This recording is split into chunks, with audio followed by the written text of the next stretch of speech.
శావల్యాపురం మండలం pastors fellowship గతించిన కొన్ని సంవత్సరాల క్రితం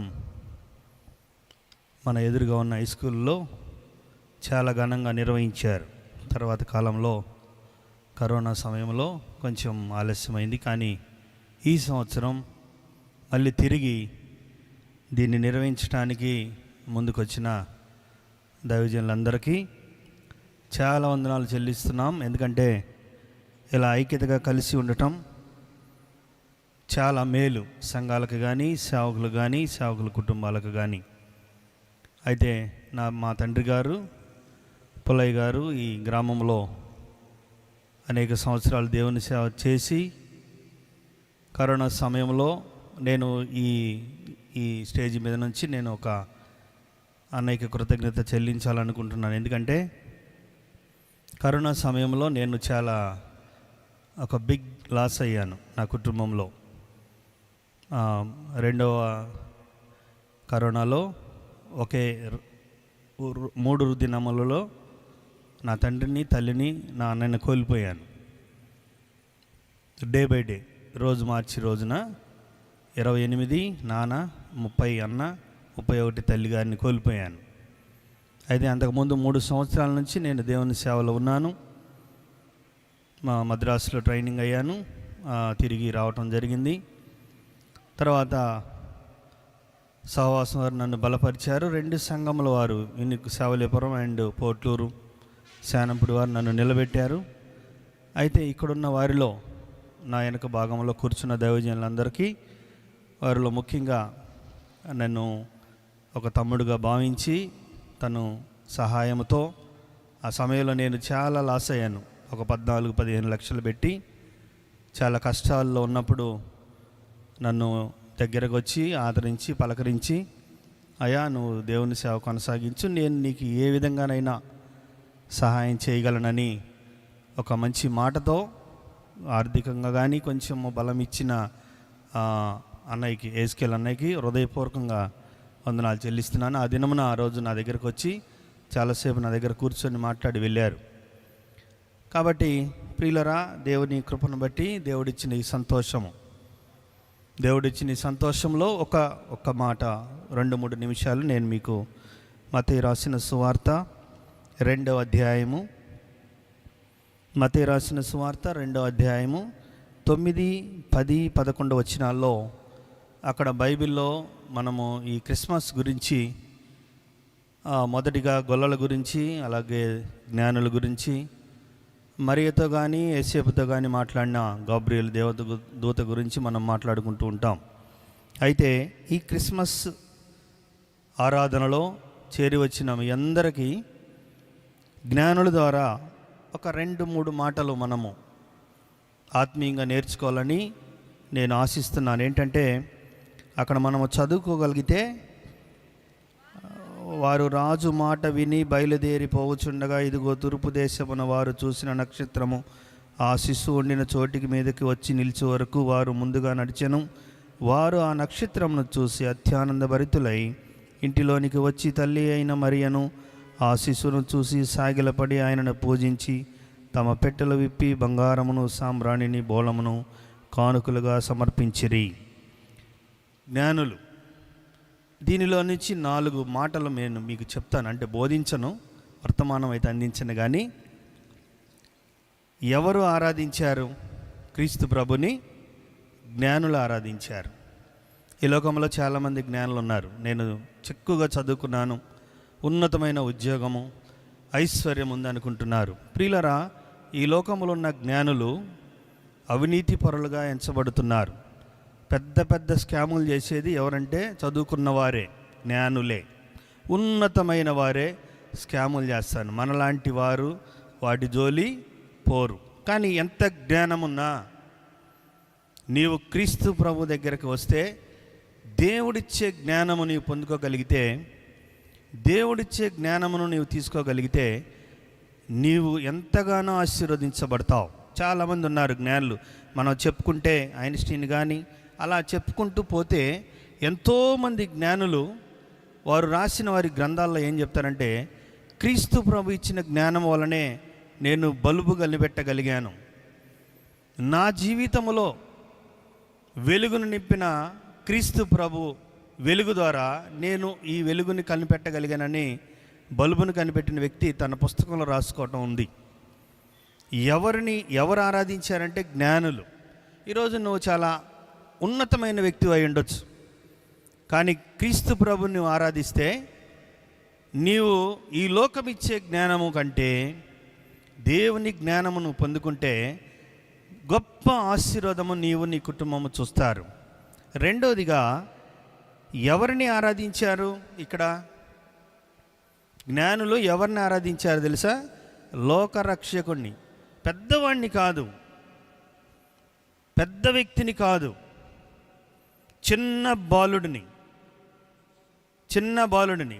బైబిల్ చరిత్రను బట్టి ఫస్ట్ గొల్లలు వెళ్తారు, 2 సంవత్సరాల తర్వాత జ్ఞానులు వెళ్తారని బైబిల్ గ్రంథాలు బోధిస్తాయి. అంటే ఇది ఒక చిన్న శిష్యుని వారు ఆరాధించారు. ఆయన లోకరక్షకుడని వారు ఆరాధించారు. ఈరోజు నీవు ఎవరిని ఆరాధిస్తున్నావు? ఎవరిని నువ్వు పూజిస్తున్నావు?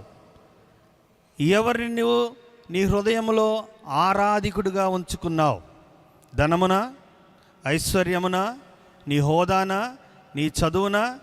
ఏది నిన్ను పరలోక రాజ్యము చేర్చదు, క్రీస్తు ప్రభు దగ్గరికి తీసుకొని రాదు. నీవు దేవుని ఆరాధించగలిగితే, చాలామంది ఈ రోజుల్లో అనేకమైన వాటిని ఆరాధిస్తూ ఉన్నారు. లోకరక్షకుని గుర్తించలేని స్థితిలో ఉన్నారు ఈ లోకం. కానీ ఈ రాత్రి మనము ఎవరిని మనం ఆరాధిస్తున్నాం? నీలో ఎవరు ఆరాధికుడిగా ఉన్నాడు? లోకమా? లోకములో ఉన్న ఆశల, లోకములో ఉన్న వాటిని నీవు ఆరాధిస్తే అది నీకు ఆశీర్వాదం ఉండదు. నీవు లోకరక్షకుని నీవు ఆరాధిస్తే నీవు, నీ కుటుంబము, నీ వెళ్తున్న నీ సంఘము ఉన్నతంగా ఆశీర్వదించబడుతుంది.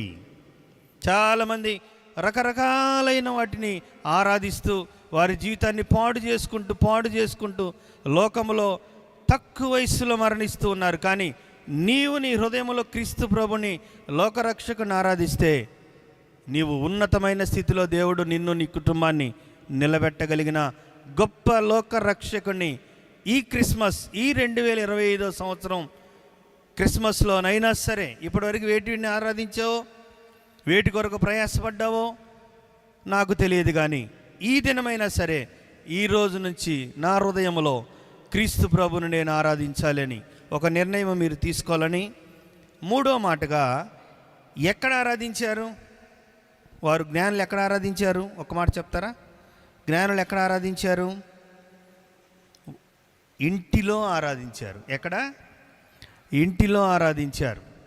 చాలామంది ఇంటిలో ఆరాధించే పరిస్థితి లేదు, దేవుని సన్నిధి లేదు, కుటుంబ ఆరాధనలు ఉండవు. మందిరానికి వెళ్ళొచ్చినంత మాత్రాన సరిపోదు. నీవు దేవునిని ఇంటిలో ఆరాధించాలి. ఇంటి పైన నీవు స్టార్ పెడితే నీ భర్త ఇంటిలో బారు పెడుతున్నాడు. ఈ రోజుల్లో ఉన్న పరిస్థితి ఆ విధంగా ఉన్నది ప్రియులారా. పైన స్టారు, కింద బారులాగా మన గృహాలు ఉన్నాయి. నిజంగా మన గృహాలు క్రీస్తు ప్రభువుని ఆరాధించే గృహాలుగా ఉన్నాయా? కుటుంబం అంతా సంపూర్ణమనే ఒక పదం ఉంటుంది తెలుగులో. సంపూర్ణం అంటే అర్థమైందో తెలుసా? నీ భర్త, నీవు, నీ బిడ్డలు సమస్తము దేవుని మందిరంలో కనపడటమే సంపూర్ణము.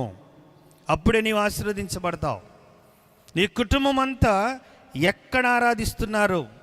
ఇంటిలో నీవు దేవుణ్ణి ఆరాధిస్తున్నావు. బైబిల్ ఉంది ఇంట్లో. నీ సెల్ ఫోన్లో వాల్ పేపర్ పెట్టుకుంటున్నావు, మెడలో సిలువేసుకుంటున్నావు, నీ బండికి సిలువ పెట్టుకుంటున్నావు. అది సరిపోదు. నీ ఇంటిలో క్రీస్తు ప్రభువుని ఆరాధించగలగాలి. ప్రార్థనకు వస్తారు స్త్రీలు చాలామంది, చాలా భయంకరమైన పరిస్థితులు ఉంటారు. ఒకరోజు మాస్టర్ గారు ఇలా నిలబడి దైవజనులు చెప్పారంట, 2వ రాకడ గురించి బోధించారంట. 2వ రాకడ వస్తుంది, సిద్ధంగా ఉండండి. ఇదిగో 2 తిరగలు తిప్పుతున్నారు, ఒకరు ఎత్తబడ్డారు, 2 మిద్దె మీద ఉన్నారు, ఎత్తబడ్డారని వాక్యం చెప్పి 2వ రాకడ వస్తుంది అని చెప్పి ముగించి వెళ్ళిపోతే తండ్రి కొడుకుని తీసుకొని వెళ్ళిపోయాడంట. అమ్మగారు అన్ని పట్టలు మడతేసి ఇంటికి రావాలి.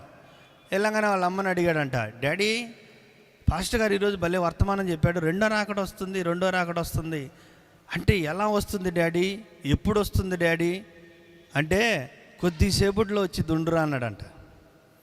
కొద్దిసేపటి ఒక 5-10 నిమిషాలను వస్తుంది ఉండరా అన్నాడంట. అవునా, అదేంటి పాస్టర్ గారు, అందరూ లోకమంతా మారు మనసు పొందిన తర్వాత వచ్చింది అన్నాడు కదా, అప్పుడే ఎలా వస్తుందంటే 10 నిమిషాలు ఆగురా అన్నాడంట. 10 నిమిషాలు అమ్మగారు స్కూటీ వేసుకొని వచ్చింది. ఎవరు ఇంట్లోకి రాగానే తలుపు తీసి ఒకే ఒక కేకేసిందంట. ఏమని? అన్నం నేను దాంట్లో పెట్టాను కదా, స్విచ్ చేయలేదా? కడిగి పెట్టింది బియ్యం, రాగానే స్విచ్ చేసుకుంటే వీళ్ళు డ్రెస్సులు మార్చుకునే లోపు అది ఉడుకుతుంది, కరెంట్లో కదా ఇప్పుడు. స్విచ్ చేయలేదా, జ్ఞానం లేదా అని కేకేస్తే అప్పుడు అన్నాడంట కొడుకు, నానో రెండో రాకడ వచ్చింది. ప్రియులారా, జాగ్రత్త, నీవు ఇంటిలో దేవుణ్ణి ఆరాధించు. చివరి మాట ఒక్క నిమిషంలో ముగిస్తాను. మనము ఎలా ఆరాధించాలి? వారు ఎలా ఆరాధించారో తెలుసా జ్ఞానులు?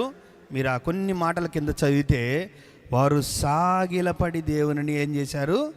ఒక చిన్న శిశువు దగ్గర వారు సాష్టాంగపడి సాగిలపడి దేవుణ్ణి ఆరాధించారు. ఈ రోజున నీవు దేవుణ్ణి సాగిలపడి ఆరాధించాలని ఆశ నీలో లేకపోతే, సాగిలపడి ఆరాధించడం అంటే ఏందో తెలుసా? సాష్టాంగపడి ఆరాధించడం అంటే నిన్ను నీవు పూర్తిగా తగ్గించుకోవటం, నిన్ను నీవు పూర్తిగా దేవునికి లోబర్చుకోవటం. నీ ఐశ్వర్యము, నీ అంతస్తులు, నీ చదువు, నీ హోదా మొత్తము దేవునిలో తగ్గించుకొని కిన్నుడవై నిన్ను నీవు తగ్గించుకొని పూర్తిగా ఆరాధించడమే సాగిలపడి ఆరాధించటం. ఎంతోమంది సాగిలపడ్డారు బైబిల్లో.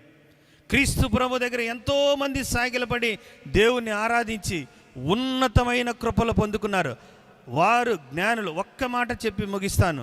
జ్ఞానులు క్రీస్తు ప్రభుని, చిన్న శిష్యుడైన లోకరక్షకుడిని సాగిలపడి ఆరాధించటం వలన వారు వారి ప్రాణాలను రక్షించుకున్నారు.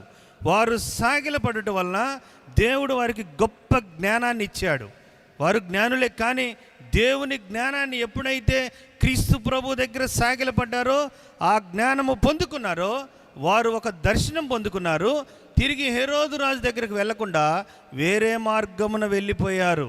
అదే క్రీస్తు ప్రభుకి సాగిలపడకపోతే తిరిగి హెరోదు రాజు దగ్గరికి వెళ్తే జ్ఞానులు తిరిగి వారి వారి దేశాలకు వెళ్ళి ఉండేవారు కారు. నీ జ్ఞానము ఒకవేళ నిన్ను ఎక్కడికో తీసుకెళ్తుందేమో.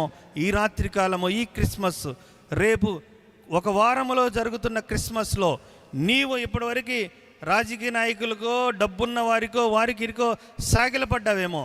లోకరక్షకుడైన నీ కొరకు సిలువలో ప్రాణము పెట్టిన, కన్నీరు కార్చి, రక్తము కార్చి నీ కొరకు మేకులు కొట్టించబడిన క్రీస్తు ప్రభుకి సాగిలపడు. నీవు, నీ కుటుంబము, నీ బిడ్డలు ఉన్నతమైన ఆశీర్వాదం పొందుకుంటారు. ఈ 2025 ఈ ఫాస్టర్స్ ఫెలోషిప్ అందిస్తున్న ప్రతి వర్తమానాలు, ఇంకా చాలామంది గొప్ప గొప్ప దైవజనులు మనం ఎన్నుకున్నారు. కొద్ది సమయం వారు చక్కగా వర్తమానం అందిస్తారు. ఆలకించండి, ఇది కుదిరితే రాసుకోండి. వారి వర్తమానాల ద్వారా మీరు బలపడి గొప్ప ఆశీర్వాదము మీరు పొందుకోవాలని అవకాశం ఇచ్చిన బ్రదర్కి, అలాగే ఫాస్టర్స్ ఫెలోషిప్ సేవకులందరికీ ధన్యవాదాలు తెలుసు. వందనాలు.